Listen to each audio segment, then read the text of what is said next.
দেশে মূল্যস্ফীতি ও অর্থনৈতিক চাপ মোকাবিলায় শুধু আইন শৃঙ্খলা বাহিনীর তৎপরতা যথেষ্ট নয়, সরকারি কর্মচারীদের বেতন বৃদ্ধিও গুরুত্বপূর্ণ ভূমিকা রাখতে পারে বলে মন্তব্য করেছেন অর্থমন্ত্রী আমির খসরু। 12 জুন বৃহস্পতিবার বাজেট পরবর্তী সংবাদ সম্মেলনে তিনি একথা বলেন।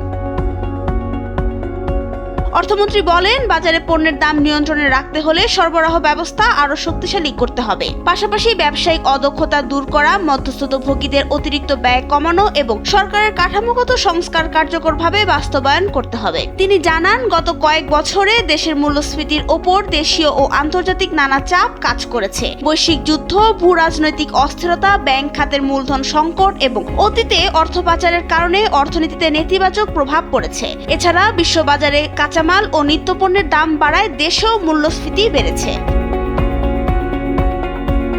অর্থমন্ত্রী বলেন, আন্তর্জাতিক কারণে সৃষ্ট মূল্যস্ফীতি নিয়ন্ত্রণে সরকারের ক্ষমতা সীমিত। তবে দেশের ভেতরে ব্যবসার অতিরিক্ত ব্যয় কমানো গেলে মূল্যস্ফীতি নিয়ন্ত্রণে ইতিবাচক প্রভাব পড়বে। সরকারি কর্মচারীদের বেতন বৃদ্ধি প্রসঙ্গে তিনি বলেন, প্রায় 11 বছর ধরে সরকারি চাকরিজীবীদের বেতন কাঠামো পুনর্বিন্যাস করা হয়নি। এ সময়ে জীবনযাত্রার ব্যয় অনেক বেড়েছে। তার মতে, সরকারি কর্মচারীদের বৈধ আয় বাড়ালে এবং জীবনযাত্রার চাপ কমলে দুর্নীতির প্রবণতাও কমতে পারে।